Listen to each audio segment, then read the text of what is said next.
Today at 6, yet more pressure on Boris Johnson. The political finance watchdog is to investigate his Downing Street renovations. It says there are grounds to suspect an offence may have occurred. Labour says Mr Johnson's behaviour is part of a pattern. What do we get from this Prime Minister and this Conservative government? Dodgy contracts, jobs for their mates and cash for access. And who's at the heart of it? The Prime Minister, major sleaze sitting there. Week after week, the people of this country can see the difference between a Labour Party that twists and turns with the wind, that thinks of nothing except playing political games, whereas this party gets on with delivering on the people's priorities. Also tonight, Arlene Foster, Northern Ireland's First Minister, is to step down. It follows mounting discontent within her Democratic Unionist Party. We'll be looking at the implications for Brexit and the future of the UK. Here in Belfast, a change of leadership raises questions over what it'll mean for the power-sharing dynamic at Stormont and the recent tensions on the streets over Brexit. India's COVID crisis, hospitals overwhelmed, record infections and soaring death rates. What's driving this new surge in the pandemic? The Wales manager and former Manchester United player Ryan Giggs appears in court. He denies assaulting 2 women. A new study finds that just 1 dose of a COVID vaccine cuts transmission by up to a half. Coming up on Sports Day later in the hour on the BBC News Channel, we look ahead to Manchester City's first Champions League semi-final in 5 years as they look to get the upper hand against Paris Saint-Germain.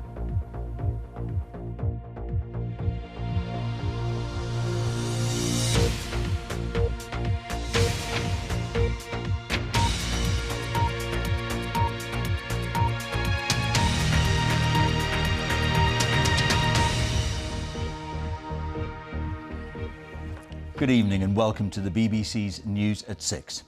The independent watchdog that regulates political finance in the UK has launched a formal investigation into the funding of renovations to Boris Johnson's Downing Street flat. The Electoral Commission said there were reasonable grounds to suspect an offence or offences may have occurred.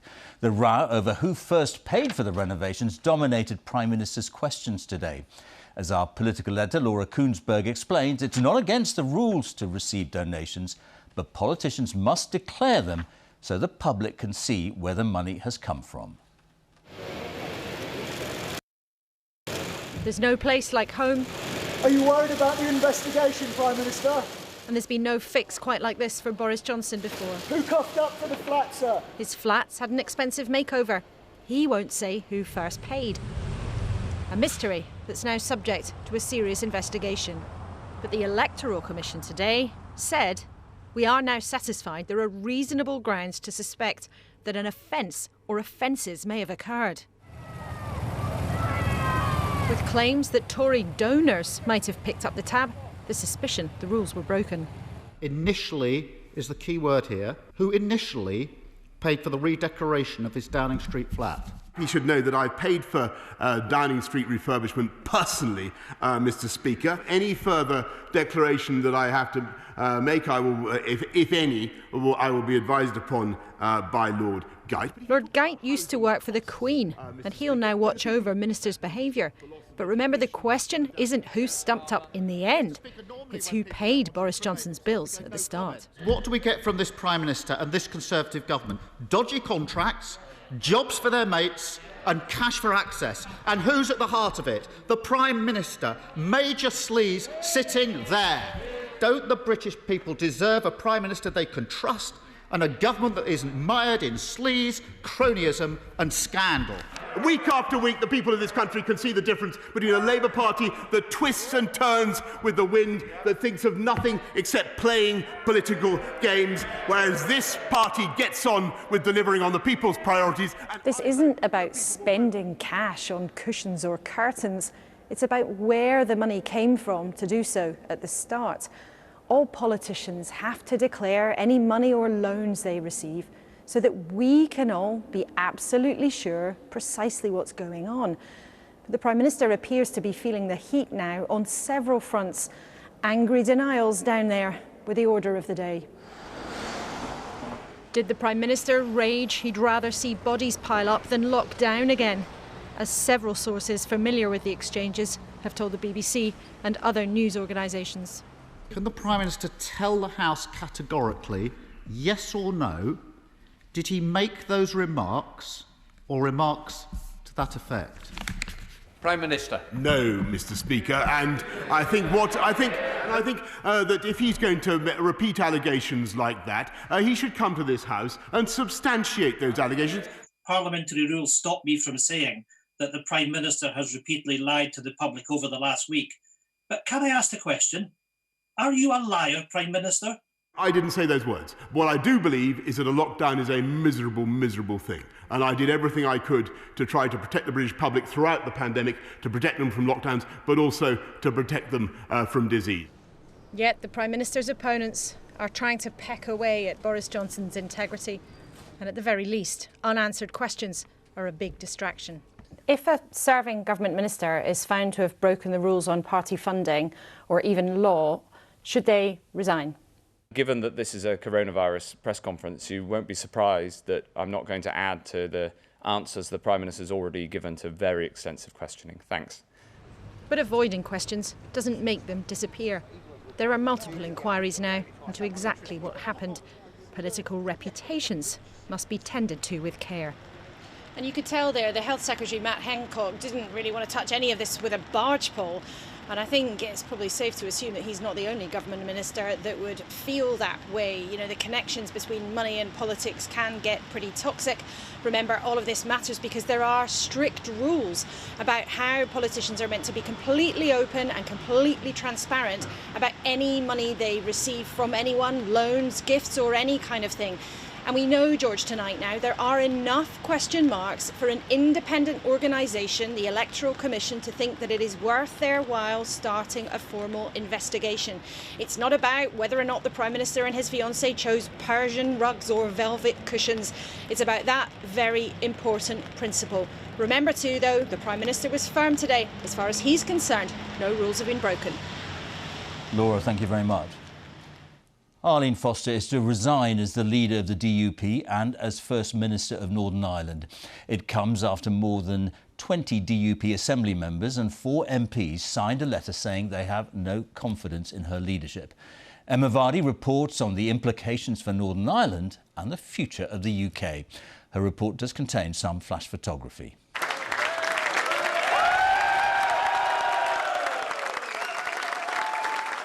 In its 50-year history, Arlene Foster is only the 3rd leader of the DUP, a party known for its hardline brand of unionism and staunch British identity, now at a rare crossroads. A short time ago, I called my party chairman to inform him that I intend to step down as leader of the Democratic Unionist Party. It has been the privilege of my life to serve the people of Northern Ireland as their First Minister. Mrs Foster formed her political ideals growing up during the years of violence in Northern Ireland. The IRA tried to kill her father when she was a child, and a bomb exploded under her school bus in Fermanagh in 1988. And I closed my eyes because I just didn't know what was going on, and Gillian fell on top of me sideways. As a law student, Arlene Foster joined the youth wing of the more moderate Ulster Unionists before defecting to the DUP. I believe that the Democratic Unionist Party is now the mainstream Unionist Party in Northern Ireland. She rose quickly through its ranks, becoming one of the party's most popular and unwavering politicians. When you think about bullying me, think again. Before replacing Peter Robinson to become First Minister in 2016.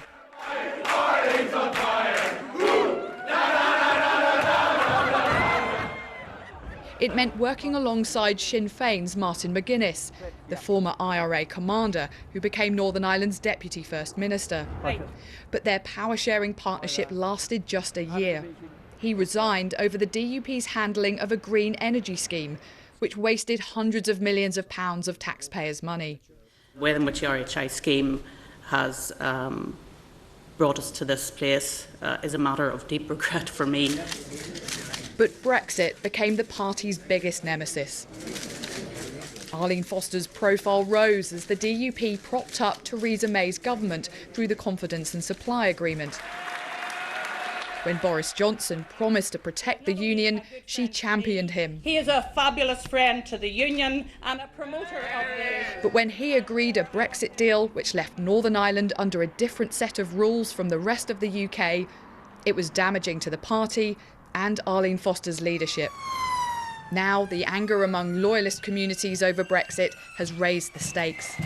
There is a sense that unionism in Northern Ireland is weakened and losing ground to nationalists. And now Arlene Foster is paying the price. Well, we're into uncharted territory now, as the DUP has never really had a leadership contest in the past. It's always been more of a coronation. And one of the big questions in people's minds now is, will the new leader take the party into an even more hardened position against those Brexit arrangements, the Northern Ireland Protocol? If so, it could place even more strain on the difficult relationship between the UK and the EU and make that critical relationship between unionists and nationalists here even more fragile. Emma, thank you very much. Now, in the last hour, it's been announced that the government has ordered an extra 60 million doses of the Pfizer COVID vaccine. The new order is thought to be part of a plan to offer booster vaccinations in the autumn.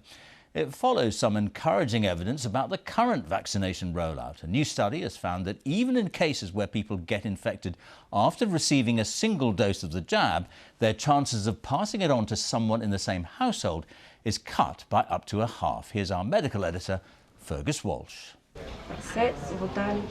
Every day, with every vaccine, our defences against coronavirus get stronger. Just one dose of either Pfizer-BioNTech or Oxford-AstraZeneca not only gives substantial protection against severe COVID, but for those who do still get infected, it cuts their chances of passing on the virus by up to half. What this means is the evidence is stacking up that the vaccine protects you, it protects your loved ones, and it is the way out of this pandemic. The route out of lockdown looks increasingly clear as cases, hospitalisations and deaths all remain low. The number of COVID patients in hospital in the UK has fallen by 96% since the peak in January and is continuing to decline. At the same time, nearly 7 in 10 adults in England, slightly lower elsewhere in the UK, now have antibodies and therefore some immunity to coronavirus, either from past infection or vaccination. It's highest among those aged 70 to 74, where 87% have antibodies. Most of them are fully immunised. But nearly 20 million adults still haven't had a dose of COVID vaccine. But ministers and leading scientists are still urging a cautious approach to lifting restrictions. If we all go completely wild and just ignore everything then that we've learned over this last year in terms of social restrictions, there will be another wave, and that wave will be much larger. The government is buying a further 60 million doses of the Pfizer vaccine, which should be available from this autumn as third booster shots. As for this summer, the NHS app might be used to show evidence of vaccination or a recent negative virus test for those wanting a foreign holiday. Spain will shortly begin testing digital vaccine certificates. But the rules here banning foreign travel will remain in place until at least the 17th of May. Fergus Walsh, BBC News. Now, the latest government figures on coronavirus show 2,166 new infections in the latest 24-hour period, which means an average of 2,299 new cases per day in the last week. And there are 1,634 people in hospital with coronavirus. The number continues to fall. 29 deaths were recorded in the last 24 hours. That's of people who've had a positive COVID-19 test within the previous 28 days. The average number of deaths per day in the past week is 22. The total number of UK deaths is now 127,480. On to vaccinations, and a total of nearly 34 million people have now had their first jab. The overall number who've had their second jab is now over 13.5 million. And the time is 6:15. Our top story this evening. The political finance watchdog has announced an investigation into Boris Johnson's Downing Street flat renovations. And still to come, Steve McQueen's Small Act series leads the BAFTA nominations. Coming up on Sports Day in the next 15 minutes on the BBC News channel, George North says he's heartbroken. The Wales star needs surgery for a serious knee injury. He's going to miss the British and Irish Lions tour to South Africa this summer.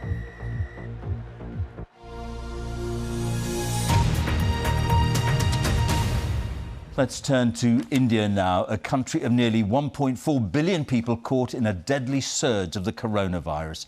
More than 200,000 people are now confirmed dead, but the real total is thought to be much higher. On average, in the past week, more than 340,000 cases of coronavirus have been reported each day. That's an infection rate more than 20 times higher than 2 months ago. As for deaths, the official count is an average of more than 2,600 people a day over the past week. But for both infections and deaths, the numbers are thought to be an underestimate. No wonder that hospitals in the worst affected states are being overwhelmed with patients, as Yogita Lamai reports now from Delhi. Years of training, but nothing could have prepared them for this. Manjusha Matthew, a nurse and the mother of 3 young children. Every few minutes, there's a new patient. Seema, oxygen mask लेके आ जाओ, खड़ा कर दिया box में। अरे oxygen cylinder, अभी रुको। She's constantly scanning how others are holding up. Treating as many as they can.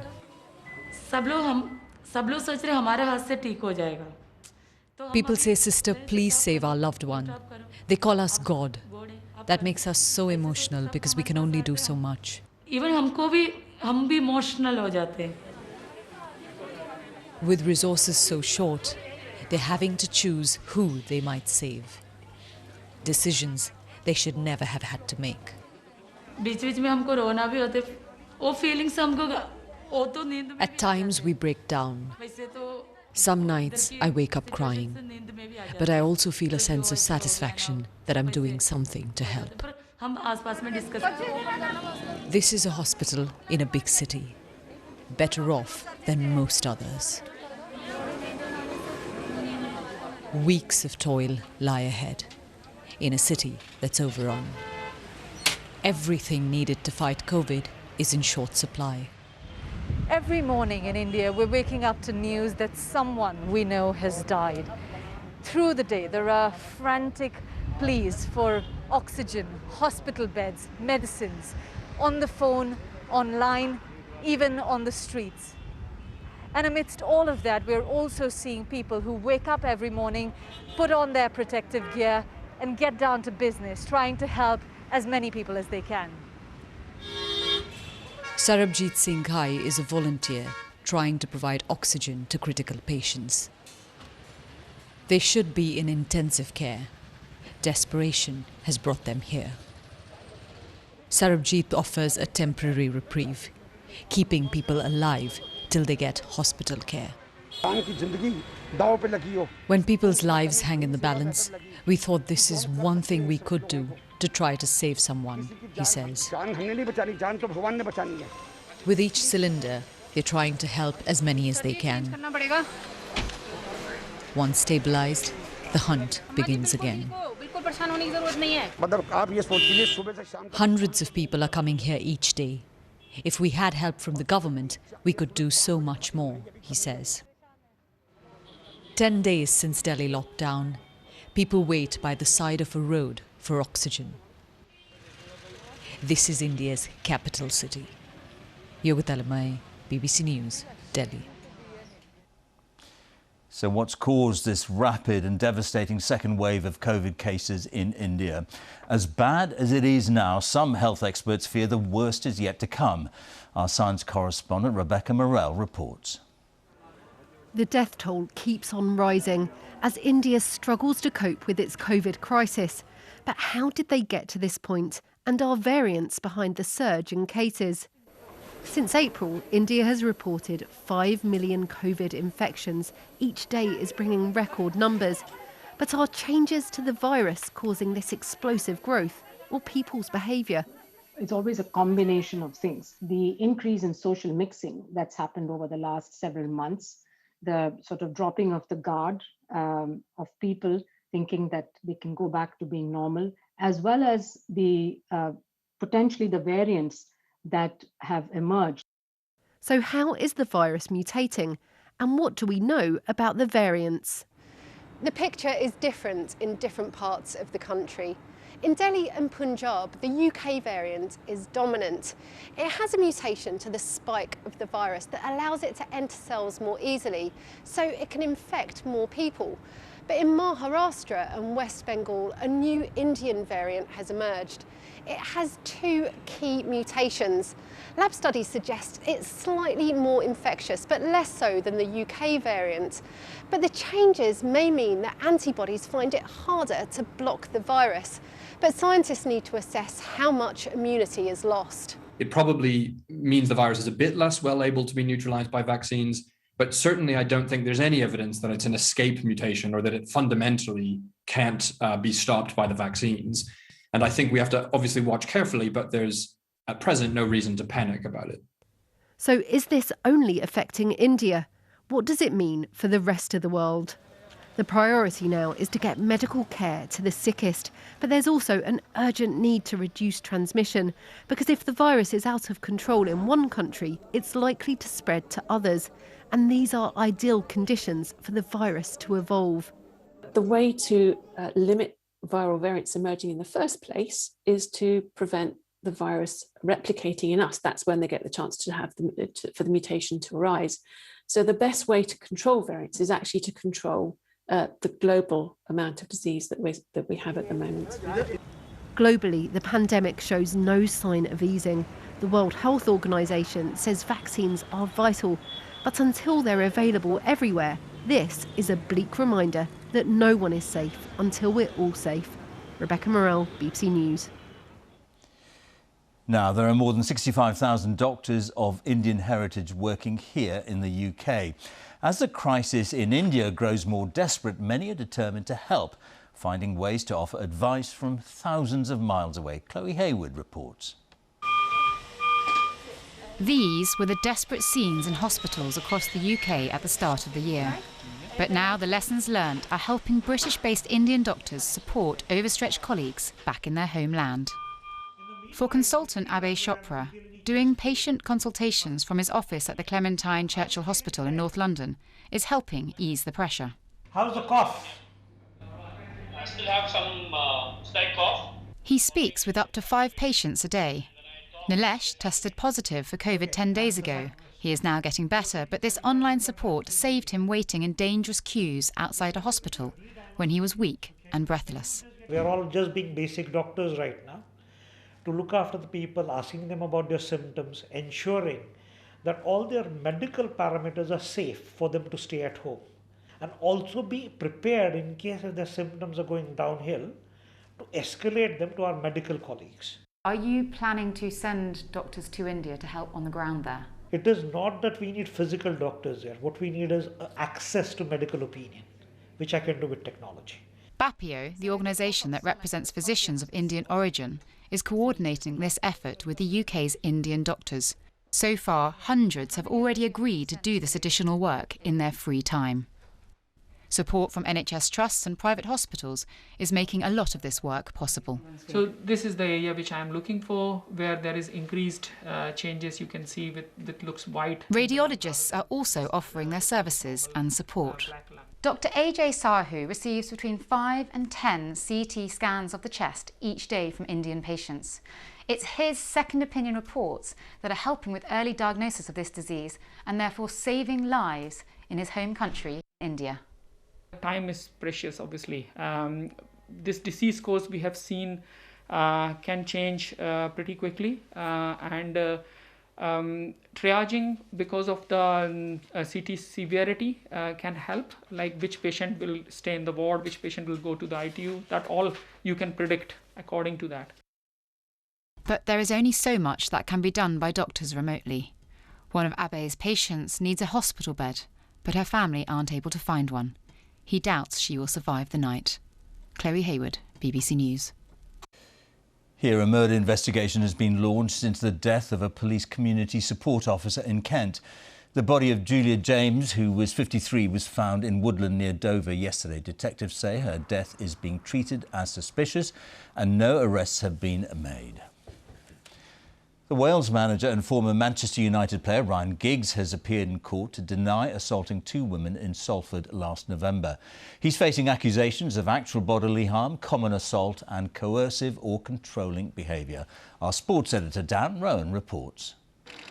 Flanked by members of his legal team, Ryan Giggs arriving at Manchester magistrates this morning, his first court appearance in a case that's already had an impact on his career. During a 13-minute hearing, the former footballer spoke only to confirm his name, address and date of birth before entering not guilty pleas as 3 charges of domestic abuse against him were read out. Giggs denies assaulting his ex-girlfriend at his home last year and subjecting her to controlling or coercive behaviour between December 2017 and November 2020. The court heard that Giggs had caused his former girlfriend actual bodily harm with a deliberate headbutt while in drink, and that during a 3-year period he used violence, isolation, belittling, humiliation, harassment, degradation and abuse. He also denies beating a woman understood to be his former partner's sister. One of Britain's most decorated footballers, Giggs spent his entire playing career at Manchester United.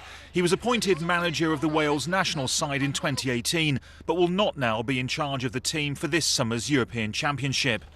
Having been granted conditional bail, Giggs is due to appear at Manchester Crown Court on May the 26th. Dan Rowan, BBC News, Manchester. The BAFTA Television Awards nominations have been revealed, with Steve McQueen's Small Axe series leading with 15 nominations, followed by The Crown from Netflix with 10. Our entertainment correspondent, Lisa Mazimba, reports. Enough is enough! There's been campaign after campaign for awards ceremonies to better represent the wider public. Small Axe, with its predominantly black cast, tells stories from the West Indian community. Its nominations include ones for actress Letitia Wright and actor John Boyega. You're silent now! Why do you back me? In 2020, the year of lockdown, streaming services' popularity increased. Bigger audiences surged to shows like Netflix royal drama The Crown. Its 10 nominations include one for Prince of Wales actor Josh O'Connor. It was a few years ago now. I was visiting her sister. Like Small Axe, drama I May Destroy You has a mostly black cast. Its creator, Michaela Cole, is nominated 3 times for writing, directing and starring. I had a not great experience. Drug-facilitated sexual assault. Lockdown meant that audiences that may never have watched it otherwise raved about Normal People. The relationship drama's 7 nominations, Pretty obvious I don't want you to leave. include its 2 stars. I don't find it obvious what you want. Daisy Edgar-Jones and Paul Mescal. And there's a posthumous nomination for Friday Night Dinner's Paul Ritter. He died earlier this month, before his nomination for Best Male Comedy Performance was announced. Lisa Mazimba, BBC News. The weather now with Stad Danaos. Hello. Thank you very much, George. Good evening to you. Well, it's been a wet end to the day across southern Britain. Some very much needed rainfall, of course, all down to this weak area of low pressure and its weather front, which is slowly migrating its way southeastwards. It will become confined towards the southeast corner of England by the end of the night. But as it's pulling away towards the near continent, it's allowing Arctic northerlies to head back in across the country. So we'll start to see a return to overnight frost again, something we've been very used to for the month of April. It's been a record-breaking month for frosty nights. So we'll have this rain confined to the southeast corner of the country tonight. So here it won't be quite as cold as it will be elsewhere under clear skies. Plenty of showers, though, for Scotland, northeast England. Here they'll be wintry over the hills, but in some sheltered glens under clear skies. Likely to see a touch of frost here as well, so it is a cold start to Thursday. But Thursday is looking like being a day of sunshine and showers. There will be quite a bit of sunshine around through the morning. Those showers will begin to develop pretty widely into the afternoon. Some could turn out to be quite heavy as well. We'll see that cloud and rain clearing away from the southeast quite quickly on Thursday morning. Then it's bright, plenty of sunshine for England and Wales. Showers from the word go, though, Scotland, northeast England. These showers becoming more widespread into the afternoon as the temperatures rise. Some could be heavy with some hail and some thunder mixed in as well. Disappointing temperatures, though, for the time of year. Single digits close to the north and east coast there. Probably highs of 12 or 13 across southern areas. Similar story for Friday, and indeed as we head on into the start of the bank holiday weekend. Cold, frosty mornings with sunshine and showers through the day. And then there's a chance of seeing a more significant area of low pressure move in for bank holiday Monday. That could bring a spell of wet and windy weather for some, so stay tuned. Stav, thank you very much. And that's all from the BBC's News at 6, so it's goodbye from me. And on BBC One, we can now join the BBC's news teams where you are.